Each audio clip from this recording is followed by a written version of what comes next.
Hi, and welcome to Yeshiva Sheva Aver. I'm Rabbi David Katz. Questions, comments, or feedback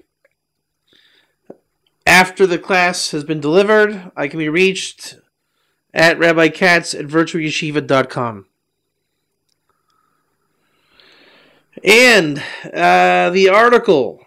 Oh, the article. Those of you that have seen the article, it is a bit different this week. Just a bit. Has everybody has seen the article? And dare I ask, has everybody understood the article? Go ahead and give me a 1 or 2 on that one.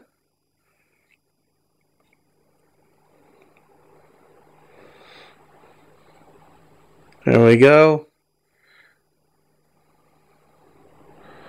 Okay, favorable response. The reason why it came out this way, as everyone knows, we're putting out the Path of the Righteous Gentile Part 2. Hopefully around January, February, it'll be finished in writing. And the author of Path of the Righteous Gentile Part 1 is Chaim Chlorfin.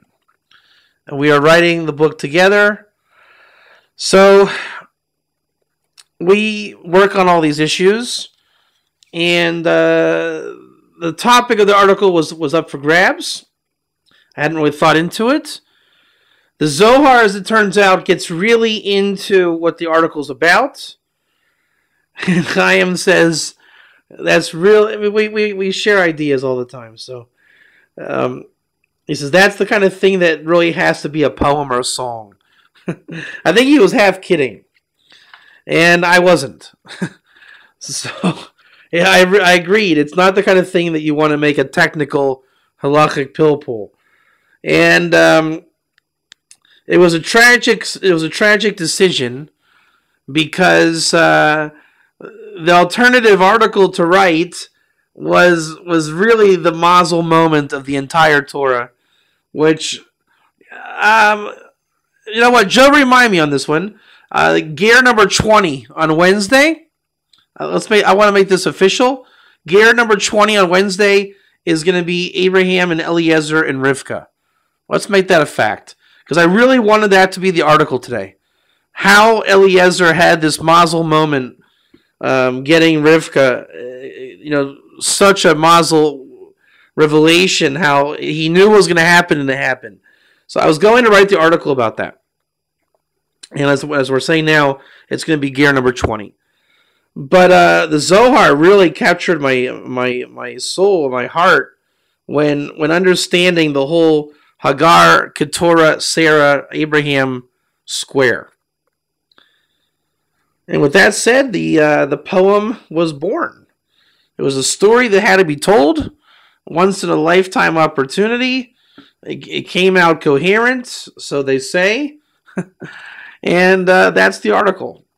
Let's go ahead and start, as usual, with the Haftorah, into the Zohar, and then picking apart the poem and making heads or tails out of the guts that went into it. Abraham is looking for a successor to the blessings of God, going to the land of Israel, continuing the mission, right? Creating the Gerim, the Jews, whoever's going to come out of this. And there has to be a successor. So the Haftorah picks up. David is on his deathbed.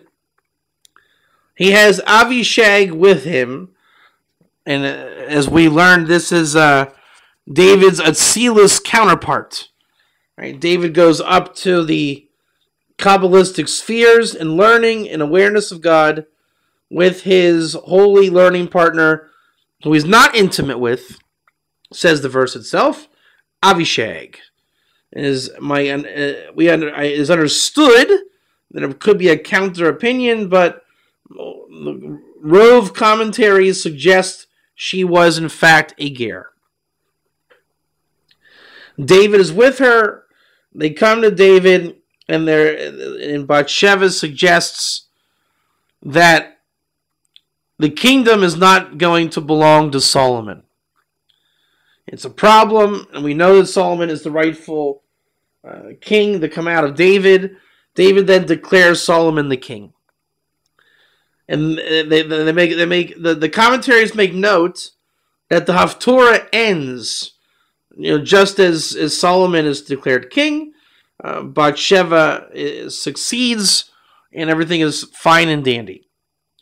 If you read onwards, which I did, and I'm glad I did, something motivated me to continue the story, because the way the commentaries explain is that there's like an obvious omission. So when you look up the verses, you see that Solomon takes revenge. And you really see how sharp Solomon is. He has a logic that's like a buzzsaw. You get a really stark insight into Solomon. And I think this is where Solomon goes wrong. And I think Solomon and David are really one and the same here. In fact, this is probably where they are the same. It's the same genetics, same spiritual DNA.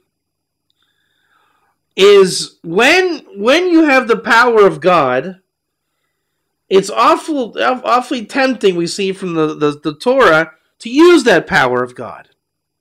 Right? I don't like you, so I'm going to make your life miserable.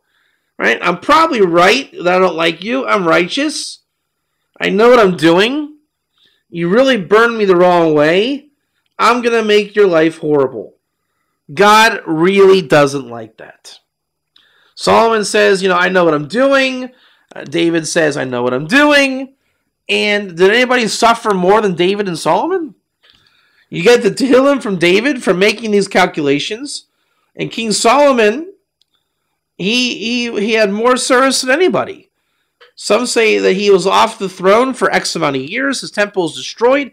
He is called an idolater by the verses. He had over 1,000 ger wives. Most of them not ger tzedek. And what does the Torah say? Don't take too many wives. The irony is, when Mashiach comes, it's the same thing.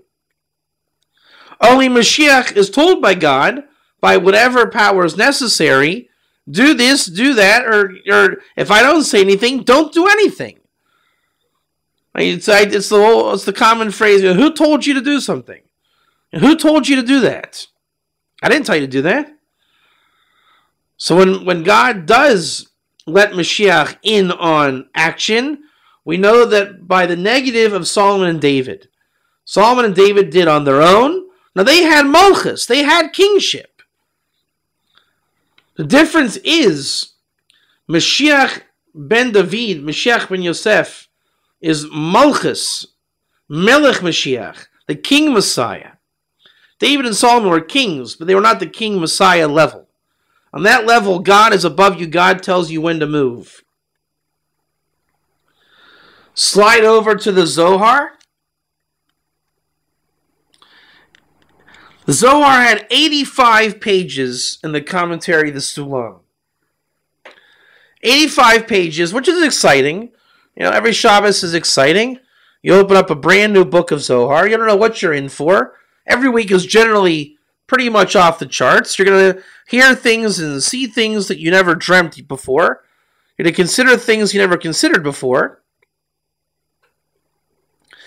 And all we get in that last week's Zohar is resurrection of the dead, which is an interesting topic.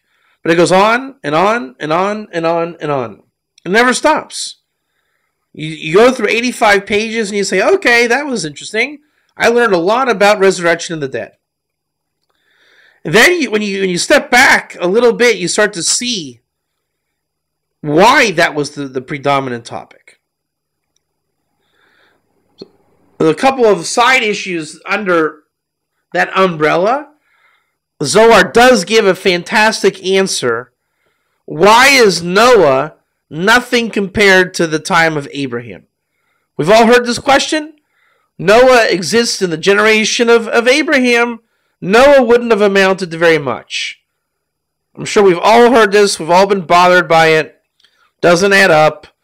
Why are we bashing Noah? The Zohar gives a very funny answer. It's serious, and it's so serious it is a bit humorous. Sarah is pretty tough, right? Anybody that was paying attention in Lech Lecha, when Ishmael was born and harassing Yitzchak, what happened to Ishmael? Sarah said, "Get him out of here." Abraham, we never heard a peep from Abraham. Abraham followed suit, and there are midrashim to explain exactly how much Abraham listened.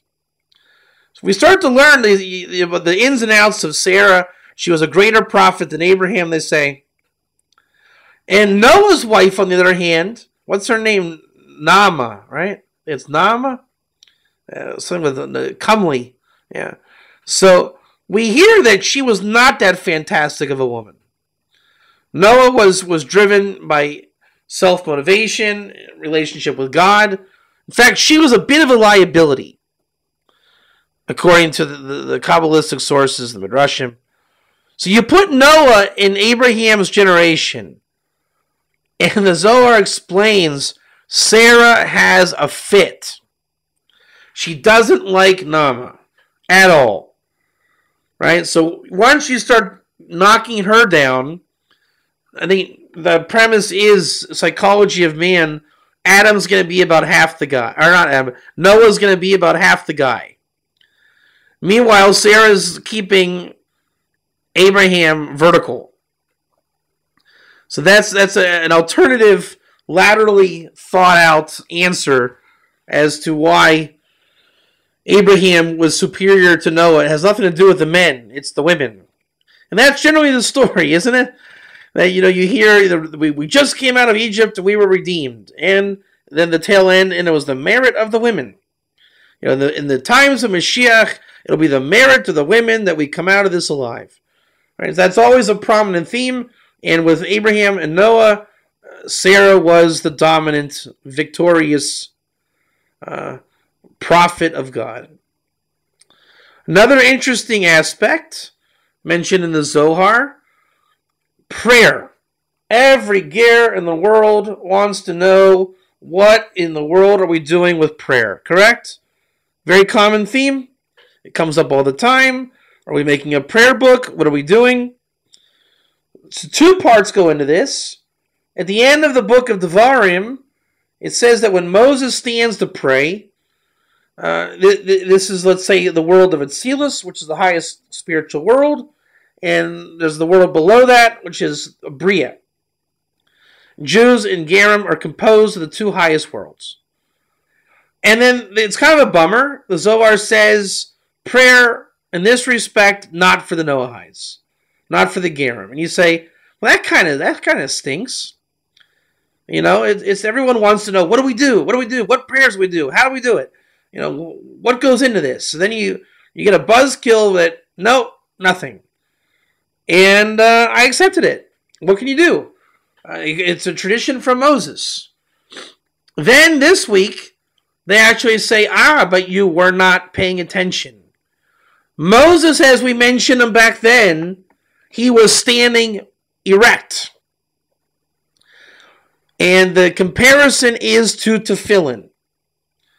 Now, apparently, if we're comparing it to tefillin, then tefillin is then allowable. That's the first revelation. Right? You can't compare the ger to something that he has no part of. Right? One of my favorite comparisons there, they say the Zohar is like Noah's Ark, that in the end of days, everybody will hop on Noah's Ark, the Zohar, for redemption. And you say, well then, good, because I don't want the Noahites learning Kabbalah and coming with me. And you're saying, are you serious? People that have, the Noahites can't do this, Noahites can't do that. Okay, so you're saying that the Noahites have no place on Noah's Ark. That makes a lot of sense. Right? So you're not going to make such an illogical conclusion. So here they compare the prayer service of the Noahide ger with the tefillin. So again, by association, the Noahide ger has a relationship with tefillin. Mighty interesting revelation. the same time, everyone that's aware of tefillin, how it works, there's the tefillin of the head, the tefillin of the arm. So when the Jewish prayer individual who was praying he prays erect, vertical, standing up in the typical Shmona Esrei Amida prayer. And we say, that's the prayer, everybody else, no. No, we don't say that. That the Noahide then takes the other level, let's say the arm, right, the tefillin of the arm. He represents Malchus, and Malchus has a natural, what do you call it, emanation of in a sitting position. I'm sure everyone remembers Rachel, before she died. She was sitting on the teraphim, and the last we saw of Rachel was that she was sitting. Before Jacob cursed her, and the whole thing. But Rachel sits. That's the image we have of her. So when the Ger prays, it says I don't know how, this is not an exhausting discourse on this. But let's say in the grounds of Shema and Amida, he is to pray, and he prays sitting down. So you can say with the garments, the Jews are standing up, Gerim are sitting down. What it does is it's a Kabbalistic drawing down. Right? The Jew is going up and bringing down. The Ger then is drawing down, and through his he's out. What do you call it? He's outfitting the valves that the shefa, the bounty, comes down. Can you see that image? Right? The Jew is bringing it up, and the Ger brings it down. I guess you could say it's kind of like a volleyball serve, right? You set up your friend, and the other guy hits it. So one throws it up, one brings it down, and he's outfitting all of the divine channels of blessing to bring it down.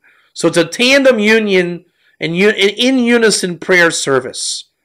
They really both go hand in glove. They work together.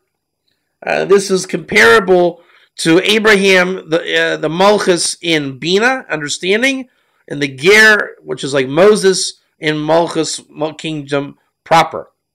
The idea of lifting up and bringing down. One lifts up and one brings down. Okay, and also we had resurrection of the dead. How it actually works. Another interesting thing.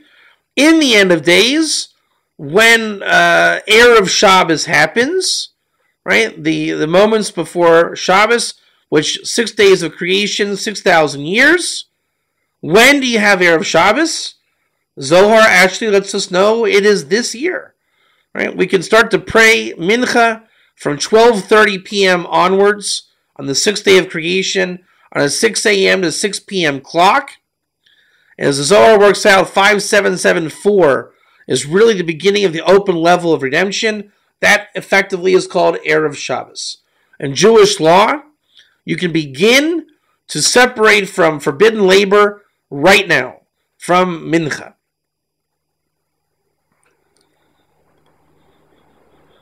You know what? We just hit our Shabbos mention.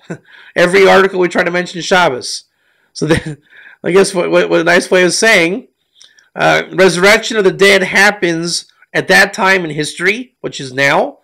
The first thing happens is you get a stirred up soul, a stirred body. You become agitated. You're shaken up. I think all of us today are pretty much going through that level. And then your soul is agitated to get to Israel, whether it's for a trip, extended stay, whatever it is. There's no time limit. Basically, be agitated, get to Israel, and get to Chiyas HaMesim, resurrection of the dead. That's the program that's brought by the Zohar. And it says very clearly, many times, Ger Tzedek gets resurrection of the dead. And again, what's the most basic definition of Ger Tzedek? He who keeps the Shabbat. So when does the Shabbat come in? Erev Shabbos on Friday. Put it all together. If you're aware that right now in history something's going on, you might be a Ger Tzedek. you might have a very strong inclination to Shabbat. If so, you're probably agitated in your body. Your soul wants extra bounty. This goes for Jews and Gerim alike. Israel is the place to go for all of mankind, i.e., figure what the temple is going to do. This is like pre-temple consciousness, all the more so when the temple really gets cooking.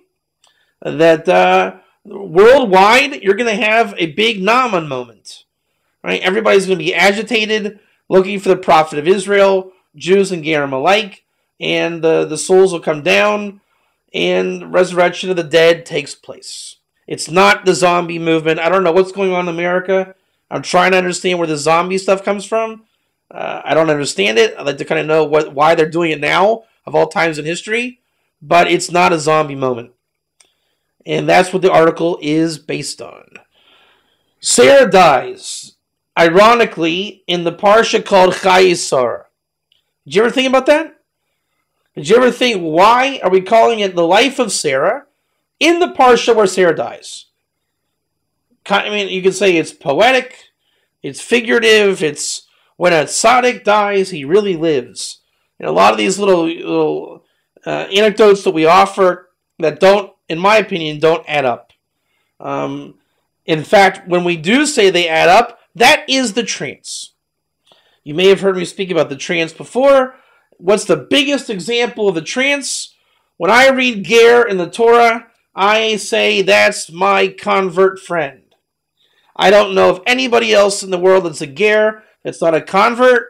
If I see Ger Tzedek, for sure he's a convert. That's the trance.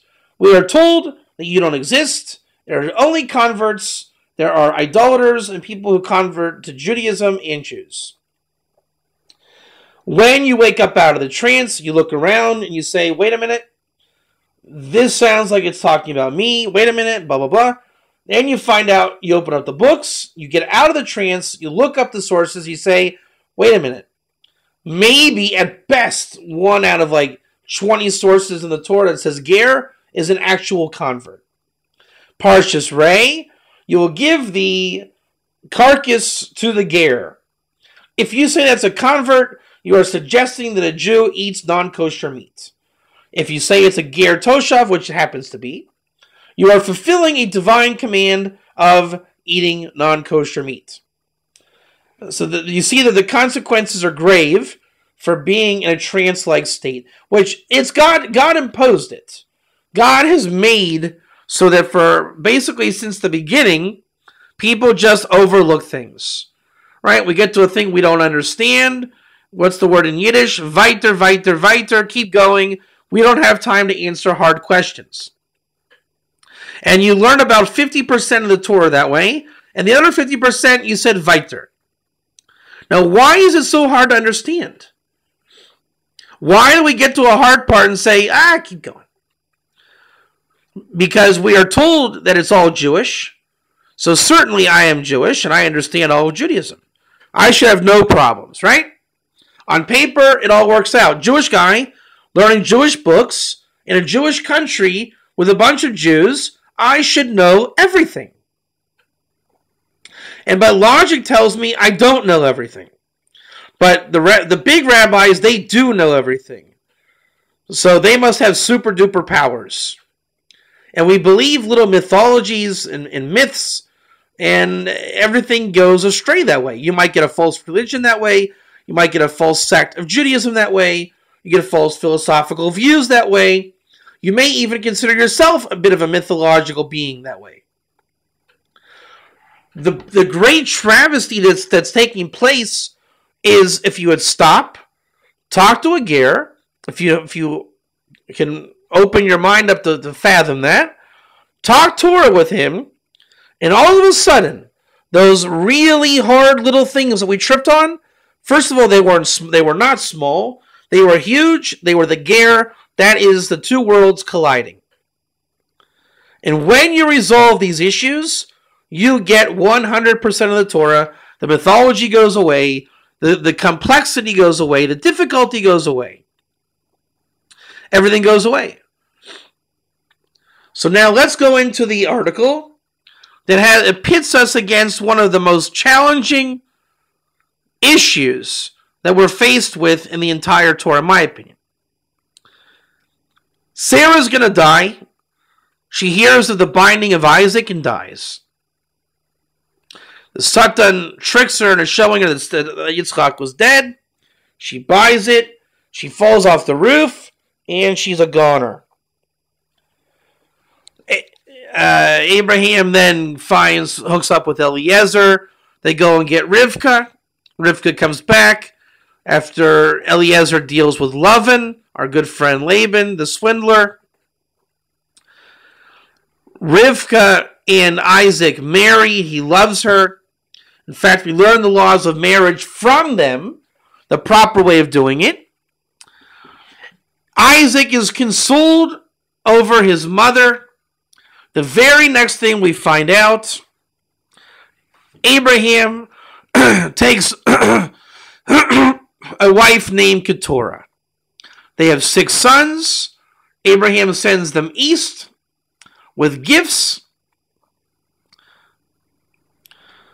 Abraham dies.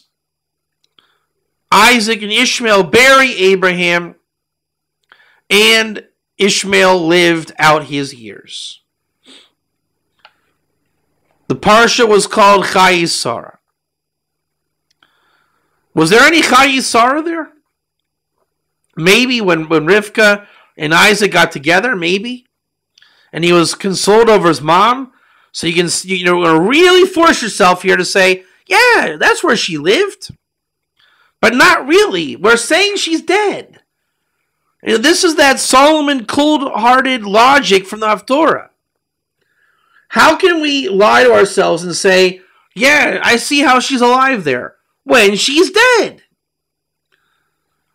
I mean, again, you can get figurative, poetic, pretty, cute, funny, all the words you want to use, but a rose is a rose is a rose.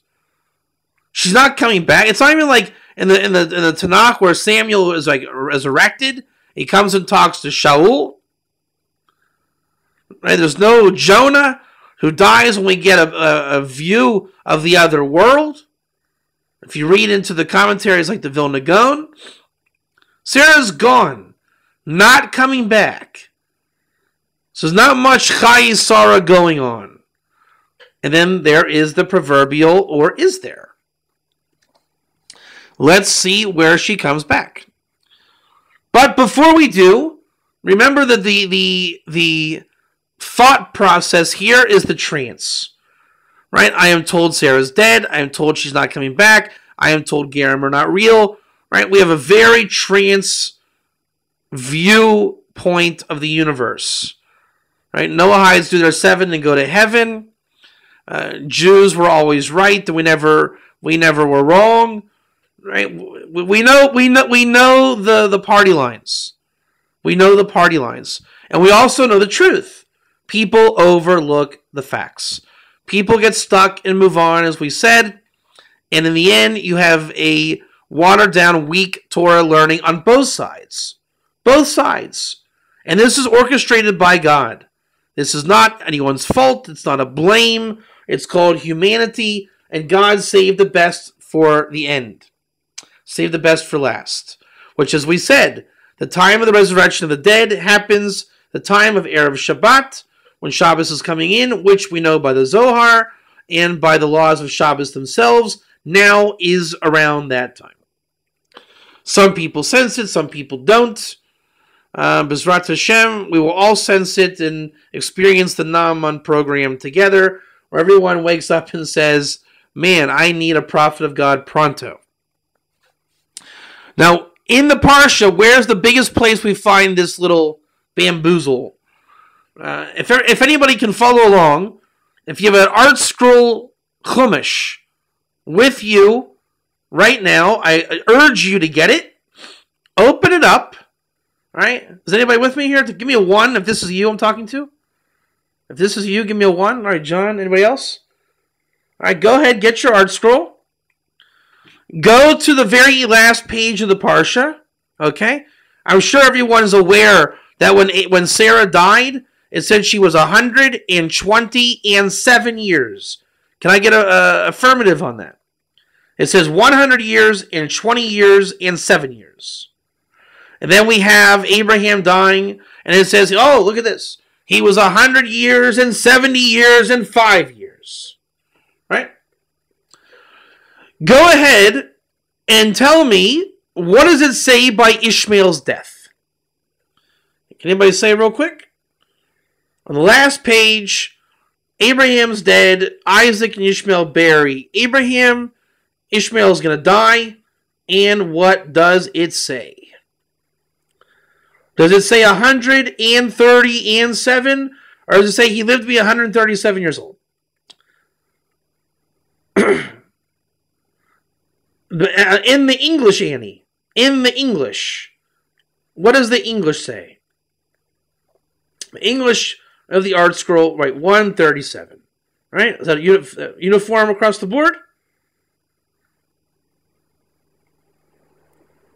John, yours says 100 and... Yeah, exactly. Yeah. Wait a minute. Bob, yours says 100 years, 30 years, and 7 years in the English?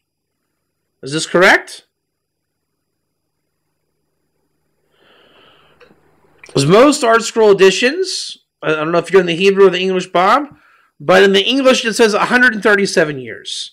Now the Zohar goes out of its way to explain Ishmael does repentance, tshuva, and God writes with absolute intent that Ishmael also merits 100 years, 30 years, and 7 years. The question is, why do the English commentaries, when they write, why do they write it 137 years? Why don't they spell it out like they did for Abraham and for Sarah? This is a problem. It is a major problem. Because we are conditioned to say, Ishmael, lo tov. Well, if they fixed it, then Baruch Hashem that they fixed it. But the older editions, they did not have it in there. We say, Ishmael is lo tov, Abraham and Sarah, they're Jews, they are tov. It's not correct. It's not correct. It's an agenda because, why? We are told that Ishmael is no good. Now, that, whatever it is, he repented. We're in Galus Ishmael now. Okay, there's problems in the world now. Point being, he repented. The Torah says that Isaac buried Abraham in front of Ishmael because Ishmael did repentance. Okay, he's destined to repent in the end of days to the point that it brings the Messiah, son of David. It is not our job to judge Ishmael when Hashem doesn't. And as much as you can say, well, it's a simple mistake. But from those mistakes, the ger is a convert every time. Right? And then you get into all that's not what I was told. You get into all the different things we're told. So Rashi comes along and says, oh yeah, Keturah, Abraham's new wife, that's Hagar. That is Hagar. We take it as Divrei Elokim Chaim. There's no other way of taking this. And you start to get the trance. We don't even think twice that Abraham married somebody other than Hagar. And this is not criticism. It's Hashem wanted it to go this way for whatever reason. Right? Tradition goes out from Moses. Abraham marries the person whose name spells Hey, Gimel, Resh. We say, oh yeah, Hagar. I remember her. God says, I never said it, you said it. In April, this is for you. Go look in the story of Naaman with the king of Aram, with Elisha, and the king is sick. And I forget the guy's name, Chazael, I think his name is. He says, where the story goes, what's going to happen to the king? He says he's going to die, but not because of sickness, but because of another reason. Chazael takes it and realizes, you just told me what my job is. I get to kill the guy. And he killed him. Right? Because Elisha set him up, he said, yeah, he gets killed by another way. And he did it. So a lot in the Torah we see ger. We say, oh yeah, convert. Hagar, or Hey Gimel Resh. Oh yeah, Hagar. I know her. This is the entire Torah. There's the side of din, of judgment, and deep down, the really soft side, there's the revelation of the Shekhinah.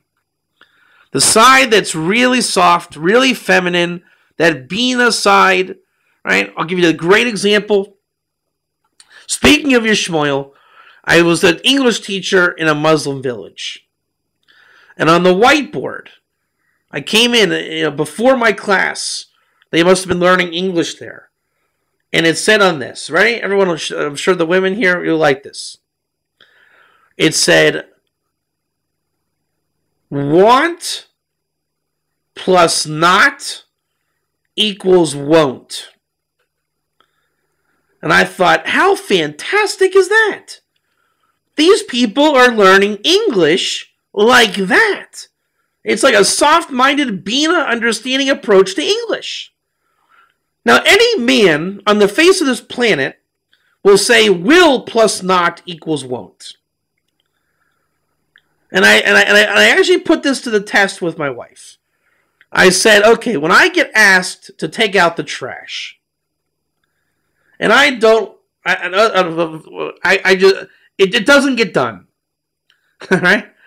My answer in my head is, I won't. Right? Will you take out the trash? No, I won't. I am watching football. No, I won't. And in my head, I'm saying will plus not equals won't. Right? My will is to not do it. And I asked her about this after I learned this lesson in the classroom. I said, why is it that when I say I won't take out the trash, why do I get back to me? Why don't you want to? And I never understood why is my won't, my will plus not equals won't. It is not my will to take out the trash right now. Why is the answer I get back, why don't you want to? I never understood. But there's another way of viewing the English language. What if won't is not will plus not equals won't? What if it is want plus not? I want not to take it out. Well, why don't you want to? And it occurred to me, people actually think this way. So a basic argument is, do you hear I will not or do you want not? Big difference. It is not my will to do it now, or I just don't want to do it now. So the Torah also has a side where we hear ger, convert. Or you can soften up and say, hey, hold on a second. Maybe it's a whole other connotation. Maybe it's a ger toshav. Maybe it's a ger tzedek. Ger tzedek is only a convert. Maybe not. Maybe tzedek means righteous. So this ger person, he's righteous for some reason.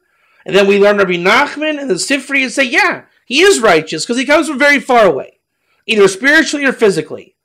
So the convert is a totally different reason why we call him ger tzedek. Totally soften up to hear the differences.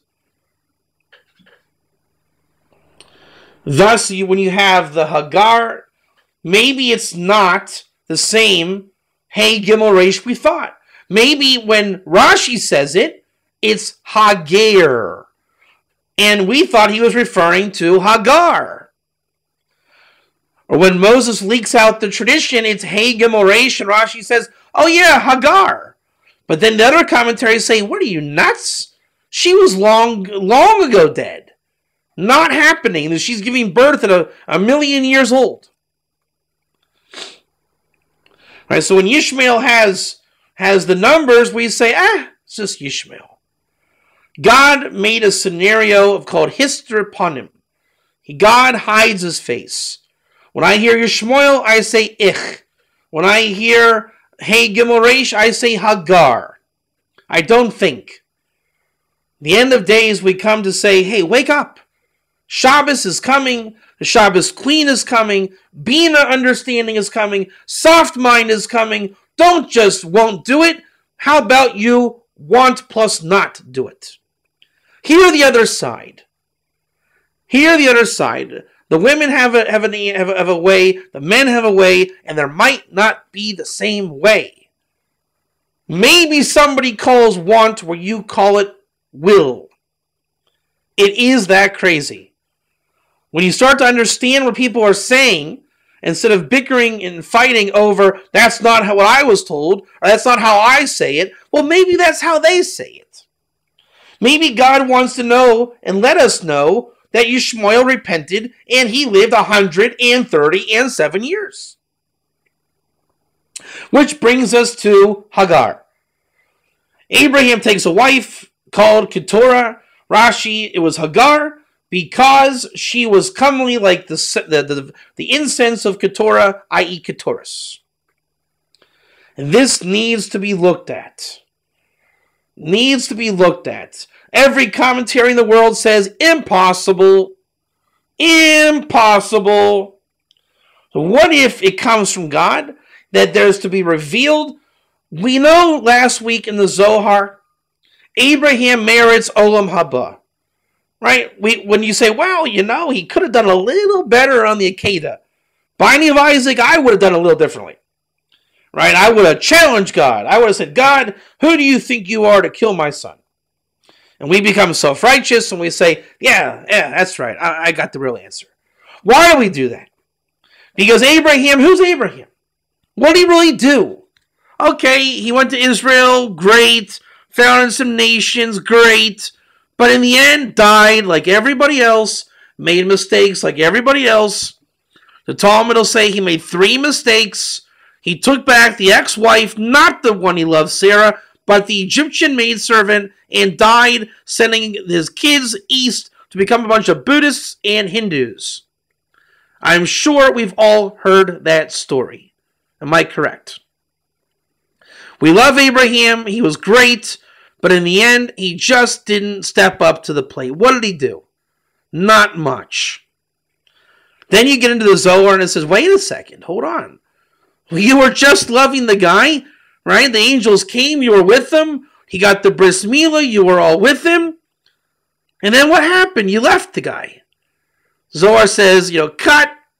First of all, angels come. You need to know Abraham's neshama is free. He gets Olam Haba. The guy you used to call Abraham, or the artist formerly known as Abraham, is dead.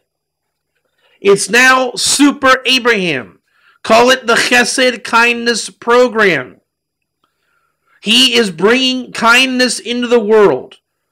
It's not the Brady Bunch. It's real divine kindness. It's when you look at him, you say, that is divine.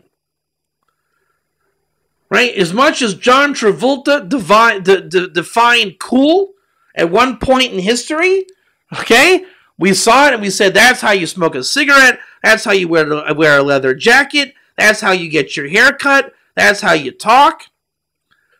All right? In divinity, there are attributes we say that's what it is. You want to know what a truthful man looks like? Look at Jacob. You want to see what victory looks like? Look at Moses. Do you want to see what might looks like? Look at Isaac. The best part of the story is everyone will say, you see, the Jews had it the whole time. We define everything. Well, Boker Tov, every one of those guys outside of King David in the kingship level in the bottom was a ger. Call it Abraham, Isaac, Jacob, Moses, and Aaron, and Joseph. Pre-Sinai, you are not Jewish. So we have the divine attributes, the gerim, defined them, perfected them, brought them into the Torah. Abraham now, from after Lech Lecha, is no longer Abraham. His name is changed. He gets the hay, meets up with Shem of all people. Shem is the revelation of Michael. He gets visited then by the 3 angels. He is no longer a functioning human being as we know it. He is a Ben Olam Haba. Imagine walking around on earth saying, yeah, I'm a Ben Olam Haba. Aside from the ego. Knowing you are. You earned it. You killed your ego in the process. So you are not a regular human being. The Torah now is not a regular book. This is not a fictional John Travolta character. Abraham now is written in a book. He got himself on a level that Moses could scribe the book and say, wow, if Abraham wouldn't have done this, I would not be able to write this. Right? If I go outside right now and leap over Sfat and come back and say, woo, that was a good run. Did you guys see that? And you say, yeah, we saw in the video cam. Well, I did something for you that you can say, David Katz hopped over the mountain of Sfat. But if I don't go out there and do it, you're not going to have cause to write it. Abraham did it. Abraham becomes Olam Haba. There is now cause to write about it. There is cause to think about it, to invest thought and emotion into it, and to know that it's real, and that God does good, and that Abraham's not the sad tale that we think it is. And then we jazz ourselves up and say, but it was almost great. And we convince ourselves it was great. No, it was great. It was great. And when he goes to take this wife, we must ask ourselves, is this really what it's about? We say, of course it's Hagar. But nobody agrees with you. One commentary says it. We say, well, can you argue with Rashi? First of all, everybody argues with Rashi. Second of all, we say Rashi had Ruach HaKodesh. Then why do we continue making Rashi so simple? Open up and say, maybe this woman was called the Ger. Abraham said, Ger v'toshav anochi.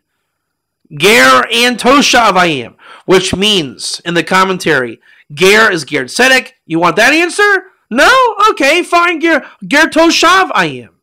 Which one would you like when I'm buying the cave of Machpelah? So Abraham's a Ger. They have Sarah and Abraham have Isaac. Isaac begins the conversion process. His name is Isaac, named from God. God says, name him Yitzchak. Then you have the Ishmael story, which are basically Semitic in the fact that the religions and peoples and nations are coming from this. Sarah boots out Ishmael. Yitzchak grows up, gets the blessing when Avram dies. But where does Abraham and Sarah really get to live as Gerim? Now, in the story, they're Gerim, but what are the Jewish side says, oh, come on, of course he wore a shtreimel. Of course he did this. Of course he did that. And you can say, okay, you know what? Isaac is the father of the Jewish people, says the Talmud, as he argues for the Jews in the end of days. And he begins the conversion process. 400 years of Egypt begins with Isaac. But isn't there a way that Abraham becomes the father of nations? Don't we get the blessing that Abraham is the father of like everybody? Yet we want to say, no, just the Jewish people. So where do we, and then maybe Ishmael. Where do we see that Abraham shines in Timbuktu? I would like to see Abraham shine in Timbuktu. The question is, though, is God really good enough to do it? Does God really do good for people? Have any of us really lived a good life that we earned? Right? Bill Gates, God only knows what he's doing to get his Olam Haba in this world. Not like Abraham. Have we ever seen divinity revealed? God really gifting somebody with a blessing? Have we seen anything? In fact, has the Torah shown us a good life? Abraham's gone good and bottoms out. Isaac, we got blind. I don't know what happened to him. Jacob had Cirrus. Joseph got thrown in a pit. And in the end, the brothers were hard on him. Where do we see that the fairy tale happy ending? Elijah goes up in heaven, and we say, yeah, that was good, but God pulled him out because he was going to kill people. Enoch got taken up because he was going to sin. Adam, Garden of Eden, no, he sinned. Everybody messes up. So where do we have any proof of God being good? What chance is there for me, for God to bless me and give me a good life? This is the conundrum of Seth. Everybody gets paid for being wicked. Why do I even bother? What is the good of God any better than what they're getting? They have a lawn, I have a lawn. They have a big house, I have a big house. Why is the good of God so great? Is the good of God so great? And again, this is the trance. We are expected to think, no, it's not that good. Life stinks and we're challenged and it's all problems and it's never that good. And then you think, you know what? This is where we get real romantic. You can fire me from my job, make me have maladies, all kinds of horrible things. Good, bad, mild, tempered. But can I love somebody? I mean, that's really the issue. Am I going to find true love? Really true love? Where they understand me, we get along, none of this bad news. Hollywood has no problem with it. So Hollywood can do what God can't do. I am doomed. I'm alone. I'm this, I'm that. And then we say, wait a minute. I mean, even Abraham, come on, he lost the woman he loved. What hope is there for me? Right? They were together and she's gone. Now he goes back for the maidservant. And we say, hold on a second. There's a little funny guy in the Torah called Mazal. And we say, isn't it odd that Hagar's name is the Ger? Same letters. Could it mean she was a Ger or something with the Ger? Right? We get into the secrets of Hebrew. Could it be? Nah, no one says it. No one says it. No one's going there. She's not a Ger. She's not a Ger. She's just Hagar. I don't even know what that means. My rabbi won't tell me. Maybe it means she dwells there. Hagar, she dwells there. Certainly not a Ger. And she's Keturah. She becomes Keturah. She's spicy. She never took a man again until Abraham came back to her. And Abraham lived his life. The Zohar says, is that really Mazel? She was hanging around Yishmael. Yishmael got a bad marriage. That got fixed up. Sarah died. He said, hey, come on back. Come on back. And everyone dies. Sarah's dead. Ishmael's dead. Abraham dies. And we say, okay, so I'm sure Hagar died also. But what if we missed the boat? What if the Torah is good? What if all these hints add up to something? What if there's critical mass? What if when the Arizal says that Shem and Noah are incarnations of the same sort, one Gilgal, what if the Arizal meant it? What if Sarah died in the parsha called Chayei Sarah, the life of Sarah? Abraham puts together the Isaac-Rebekah union, brings her to the tent, loves her, marries her. He is consoled and stumbles across the lawn this nice young girl, whatever age, called the Ger. The Torah just says, we'll call her the Ger. Right? There's oftentimes the boy, the youth, the girl, the old guy. This time it's the Ger. And time has no boundaries in Torah. God can orchestrate Sarah today, and tomorrow it's a resurrection of the dead, someone totally different. Her name is Lucy. Right? She comes across, she's a Ger Tzedek, and she's called Keturah. No man has known her since she left Avraham, meaning Sarah finds the tree of life. Anyone see the movie? Chances are. Robert Downey Jr. goes to heaven. He just got killed. He just married Sybil Shepherd. She's pregnant. He gets to heaven. He says, okay, I need Washington, D.C. like now. He says, the best I can do for you, the guy in heaven, Philadelphia. He says, I'll take it. And he runs out of heaven and forgets to get his shots, that he forgets stuff. Mazel has it, of course. He ends up dating his daughter as a new person. She brings him home into his old house, and he says, I am, this guy that lived here. In the end, obviously, he gets the shot, this and that, blah, blah, blah. And he marries the daughter. The reincarnation ends. It's a different life. It's a very cute movie. Sarah dies. God can do whatever he wants with souls. All of a sudden, and a soul is resurrected beyond the scope of linear time. Let's call her the Ger, okay? Hagar is the Ger. Rashi gets the tradition, she's called the Ger. She never knew a man. She died. She is born, whatever it is, resurrected, body, goof. The body and the soul comes in. She now, for all intents and purposes, okay, even before Sarah dies, becomes Sarah.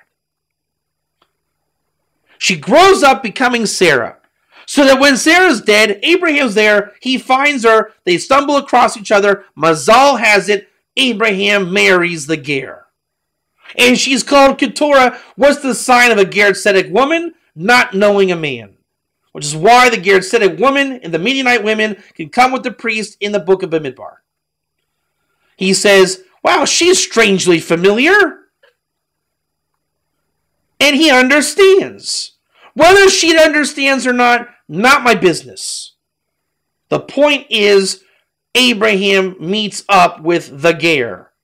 And this time she's Keturah. And she is not Hagar. And the Ger means their children are Gerim. 6 boys. With a name of an impure nature. Why? Because Sarah said, get away from Isaac. That's a Jewish name delivered by God. So now Sarah eats humble pie. She sends off the 6 sons with an impure name. Don't read a name of some kind of idolatry. Read it a non-Jewish name. Read it so that there are people that are of Sarah and there are people who are of the Ger. Now, where will we find such people? There are 36 hidden righteous in every generation. And 30 of them are like Abraham.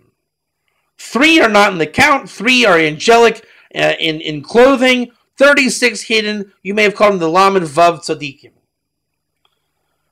And they are called the nobility of the nations. They hold by the Noahide laws. They are hidden Gerim. And when Mashiach comes in the end of days, these nobility people will come out of the woodwork like Queen Sheba did to King Solomon.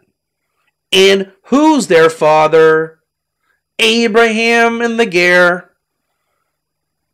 Abraham and the Ger now populate righteousness into the world, into the lands of the east, not of the east. The same word can be Kadmon, the original land, i.e. outside the land of Israel. All of a sudden, the sad tale of the Buddhist Abraham, the Hindu, the evil names he got with the Shifcha, it becomes a story of Gula Shlema. Complete redemption. Abraham as Olam Haba. We see it in the Torah in this world. He gets his love back. Sarah's with him.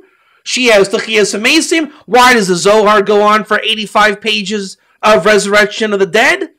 Because that's what's going on. It's not the death of Sarah, it's the life of Sarah.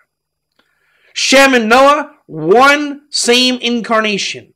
The Ger here, and not Hagar, but the Ger and Sarah, one incarnation. One, let's say, of Tohu, one of Tikkun. One of Abraham, Ger Toshav Anochi. One of Abraham is to say, we are sending nobility into the nations.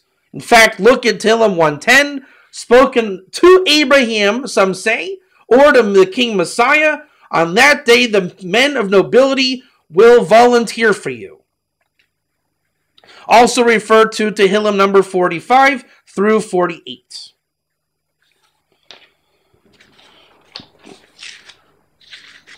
concerning the end of days, the Messiah, the nobility, those of Abraham, those who converted themselves, i.e. Megayer themselves, i.e. those who became Gerim, the nobility who uphold the Noahide laws as a noble status amongst the world that holds the world erect. And when that happens and they start coming to Jerusalem to get that resurrection of the dead, the world crumbles and God reigns supreme on earth. Is God really good? Is God really good? Can God do that? Can God take away this and then give it back? There's a famous story in the Talmud. God, I just won $1 million. Can you take it away from me? Boom, lightning strikes, the lottery ticket burns. Oh, wow. Okay, God is great. God, if you're really great, you can't get me the $1 million back. Mazel has it. Your wife was cleaning the house. The lottery ticket was saved. It didn't burn down the house. God is great. God has mazel. Mazel led Rashi to hear, hey, Gimel Reish. You hear Hagar, he hears Hagar. You call it tomato, I call it tomato. You call it will not, I call it won't. Will not, want not. Mazal wins every time. God is good. That which is taken away can be given. God can bless. We all have the ability to live in the complete redemption. No need to fret. You're never counted out.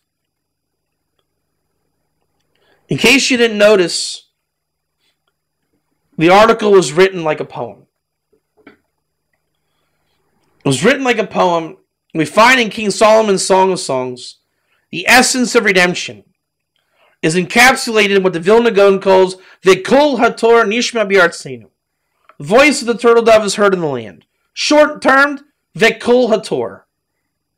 And the voice of the turtle dove. Which, by the way, in the opposite letters Gematria, is Mashiach. V'kol haTorah, the Torah is the turtle dove, is faithful, he never leaves his partner. The voice of the turtle dove. We hear the turtle dove. What's the Gematria of V'kol haTorah? What is the Kol haTorah we want to hear in our land in this time on Erev Shabbat when Mashiach is supposed to come? The Vilna Gaon says the great secret of the Kol haTorah. Well, what is it? What is the great secret of the Kol haTorah? The Kol haTorah is the Gematria 753. It's the Gematria Mincha. So what? It is, but so what? It happens to be the Gematria Avraham Sarah. Avraham and Sarah that we have now seen on the tip of the iceberg. They walked into Olam Haba and they lived happily ever after. The Talmud has a story. Eliezer was measuring Machpelah and he sees, lo and behold, Abraham and Sarah. Abraham in Sarah's bosom. You say, you can't mention that. That's private. They say, no, we can, because in that world, there's no immorality. Eliezer saw the party and he said, that's holiness, whatever he saw. We now see Sarah coming back from the dead. Tachiyas Amesim, the Torah way, the soul and the body, the land of Israel, the whole 9 yards.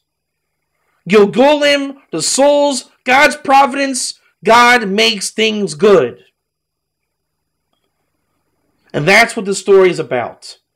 True love, true blessing, true God, true good. God is good. God does good. God gives good. The Torah is good. The Torah is the final redemption. Can you find it each time? The story of Abraham, last week we found out Abraham merited the world to come. And this week we saw Abraham not be alone in the world to come. As the Torah says, it is not good for man to be alone. And we don't have to settle for something less than what we really wanted. Everyone knows who Abraham's wife was. He's not trading in Sarah for Hagar. So read Vager. And maybe, just maybe, you'll find that Sarah comes back. She made her Isaac, and now she's with Abraham to put the nobility into the world, those that uphold the Noahide laws, i.e. the Ger standard, i.e. the Ger Shabbat. And what was Sarah known for at the end of the day? 3 commandments will end with this. The rights of purity in the family, and the great secret of Shabbos Chedva between Avram and Sarah, that was really about the Shabbos candles and the Shabbos challah. All were the merit of Sarah. Sarah took that to the grave, gave it over to Isaac and Rebekah, and it all comes back to Abraham in the end. He took a wife named the Ger, let's call it.